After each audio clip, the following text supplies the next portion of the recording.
2001, una fuerte política social asistencialista y una grieta política potente han alejado de momento otro estallido social, pero solo una nueva política cooperativa podrá terminar de disipar ese fantasma. Cualquier argentino puede recordar qué estaba haciendo en diciembre de 2001, cuando el país estalló en una crisis de proporciones épicas que incluyó la renuncia de 2 presidentes en 10 días, un default masivo de la deuda, estado de sitio, represión y muertes en Plaza de Mayo, y un vacío de poder simbolizado por un grito en las calles: «Que se vayan todos». Desde entonces, diciembre de 2001 es sinónimo de debacle y los argentinos esperamos su regreso. Es un fantasma que nos aterroriza. En el actual momento de crisis magnificado por la pandemia, todas las condiciones parecen dadas para que vuelva el pasado. Este 2020 empezó con 2 años de recesión a cuestas, sumados a varios previos de estancamiento. La pobreza alcanzó 35,5% en el segundo semestre de 2019 y se estima que ya ascendió a 45% durante la pandemia.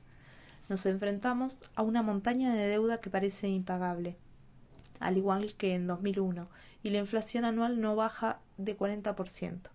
Con el impacto de la pandemia, cuando termine el año se calcula que la economía del país se habrá contraído un 12%. En 2002, por los efectos de 2001, había caído 10,9%. ¿Cuándo llega 2001? Nos preguntamos cada tanto. Para fines de agosto de 2020 vamos a estar en 2001, dijo recientemente un intendente de la zona metropolitana de Buenos Aires, sin notar la paradoja temporal subyacente. Pero Argentina se resiste a estallar por razones económicas y políticas y cuyo origen están en parte en las experiencias de aquella época. El miedo del retorno se mezcla con el deseo en algunos casos. Muchos creen que, aun con toda su tragedia a cuestas, 2001 fue un momento de destrucción creativa para la sociedad argentina, un grito de hartazgo que reinició a un sistema político bipartidarista que había fracasado en resolver los problemas económicos fundamentales del país durante las casi 2 décadas que siguieron a la dictadura militar que terminó en 1983. Pero nada garantiza hoy que reiniciar el juego político de manera tan disruptiva en todo sentido pueda tener un buen resultado. El surgimiento de outsiders políticos en otros países de la región en estos años es un indicio poco auspicioso. Al contrario, el mayor desafío político a 2 décadas de esa crisis consiste en evadir una nueva debacle. Y esto requiere que intentos incipientes de transformar nuestra política sectaria hacia formas de mayor cooperación sean exitosos. Algunos consensos ya existen, de hecho.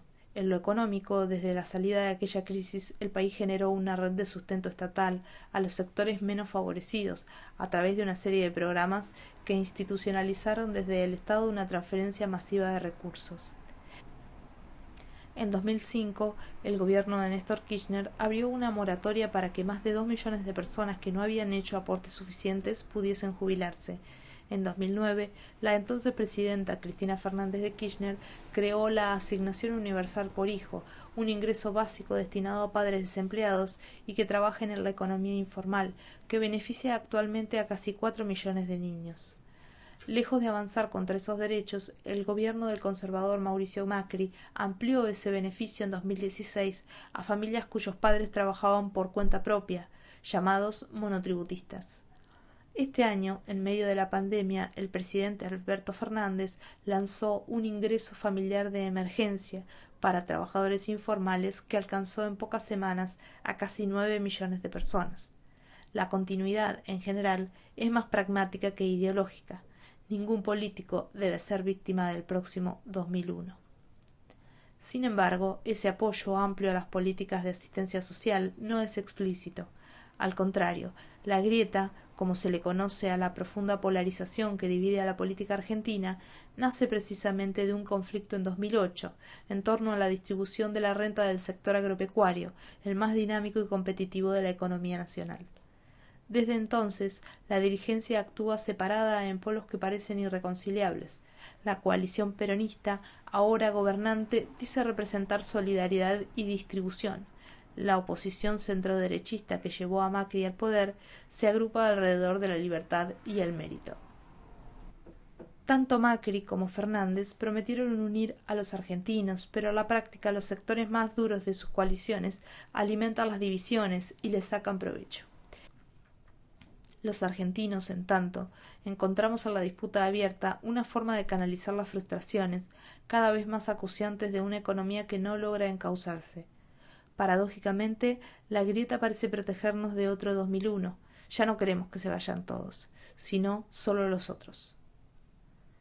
El horizonte de un modelo con mayor cooperación parece cercano y lejano a la vez.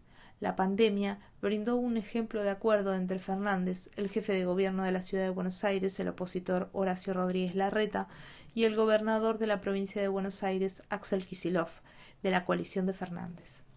El trabajo conjunto entre los tres líderes que gestionan el mayor foco de contagio del país consiguió un inusitado apoyo social y logró trascender las grietas ideológicas, a fuerza de seguir los consejos de un comité de expertos científicos. La sociedad argentina parece dispuesta y receptiva a escuchar y adoptar soluciones racionales y consensuadas a problemas complejos. La vocación dialoguista de Fernández es un comienzo importante, que deberá concretarse en avances reales y encontrar contrapartes constructivas en el resto del espectro político. Los éxitos iniciales de la política pandémica deberán trasladarse al resto de la gestión y sostenerse a lo largo del tiempo. La agenda posible es amplia. Para empezar, la dirigencia tiene que acordar cómo va a sostener fiscalmente a la red de sustento social que construyó en estos años. Para eso, cada bando tiene que poder interactuar con contrapartes que, más allá de las diferencias, también quieran que al país le vaya bien. La condición para que se pueda alcanzar ese acuerdo mínimo es que se abandonen los intentos recurrentes de perseguir judicialmente al adversario, sin que ello signifique renunciar a la búsqueda de justicia. Un proyecto de reforma judicial que se va a discutir en las próximas semanas puede ser una buena oportunidad de dar un primer paso. A casi 20 años de 2001, nuestros políticos deben buscar respuestas, coincidencias y soluciones para problemas acumulados. No hacerlo podría hacer que la historia se repita y que otra vez todos se tengan que ir.